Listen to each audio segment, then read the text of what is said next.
গ্ৰন্থৰ সুবাস বিচাৰি অসম গ্ৰন্থমেলাত উপস্থিত আসুৰ মুখ্য উপদেষ্টা ডক্টৰ সমুজ্জ্বল কুমাৰ ভট্টাচাৰ্য। গ্ৰন্থমেলাত গ্ৰন্থপ্ৰেমীৰ উপস্থিতি দেখি আপ্লুত হয় মুখ্য উপদেষ্টাগৰাকী। তথ্য প্ৰযুক্তিৰ দিনতো কিতাপ পঢ়াৰ আন্দোলন গঢ়ি তোলাৰ পোষকতা কৰে সমুজ্জ্বল কুমাৰ ভট্টাচাৰ্যই। লগতে প্ৰতিখন বিদ্যালয়তে এটাকৈ পুথিভঁৰাল গঠন কৰিব লাগে বুলি চৰকাৰলৈ আহ্বান আসুৰ।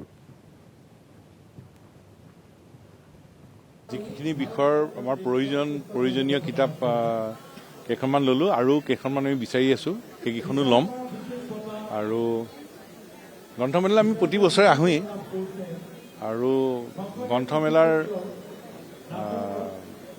গ্ৰন্থমেলাৰ যি উপলব্ধি, সেই উপলব্ধি একেবাৰে সুকীয়া। এইটো এটা অত্যন্ত ইতিবাচক কথা, খুব শুভ লক্ষণ। গতিকে আমি অসমত তথ্য প্ৰযুক্তিৰ লগে লগে তথ্য প্ৰযুক্তি লাগিব, গোটেই পৃথিৱীখন এতিয়া হাতৰ মুঠিতে পায়। গতিকে নতুন প্ৰজন্মৰ ছাত্ৰ ছাত্ৰীসকলক গোটেই পৃথিৱীখন জনাৰ সুবিধাও দিব লাগিব তথ্য প্ৰযুক্তিৰ জৰিয়তে। একে সময়তে কিন্তু কিতাপ পঢ়াৰ অভ্যাস, সেই ব্যৱস্থাটো আমি অব্যাহত ৰাখিব লাগিব।